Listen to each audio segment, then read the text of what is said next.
Un concert qui rassemble des sympathisants de l'organisation se tient ce samedi quelque part en Flandre. Dans une carte blanche adressée au journal Le Soir, des voix du monde associatif se font entendre pour faire annuler ce rassemblement raciste. Nicolas Gillard. Le lieu de rendez-vous n'était vanté qu'en dernière minute. Des centaines de jeunes se tiennent prêts pour aller au concert. Sur scène, leurs idoles, des groupes qui crient leur haine de l'étranger, qui hurlent des slogans antisémites.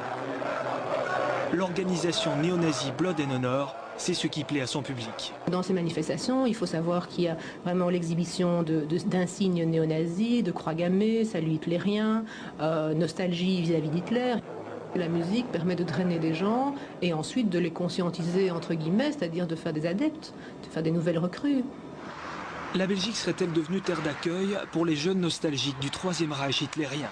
Il y a 2 ans, 2000 skinheads se rassemblaient près d'Anvers à l'appel de la division allemande du mouvement néo-nazi.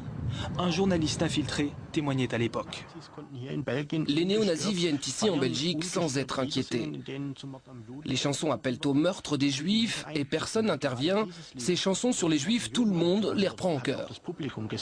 Quand je lis que les seules interventions des forces de l'ordre consistent à aller voir si la circulation n'est pas perturbée à l'extérieur, dans les rues avoisinantes, sans même entrer dans les bâtiments, constater ce qui s'y fait, ce qui s'y dit, évidemment il y a du laxisme bien entendu, oui.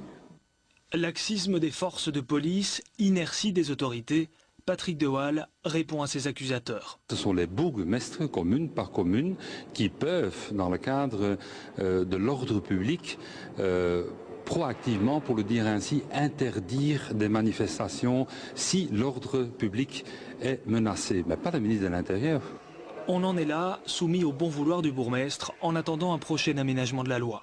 On continuera donc à voir cette année encore à Lommel des membres de Blood and Honor fleurir les tombes de 40 000 soldats allemands. Tout cela en préparant leur concert de samedi. On y attend du monde. Le carton d'invitation a bien circulé.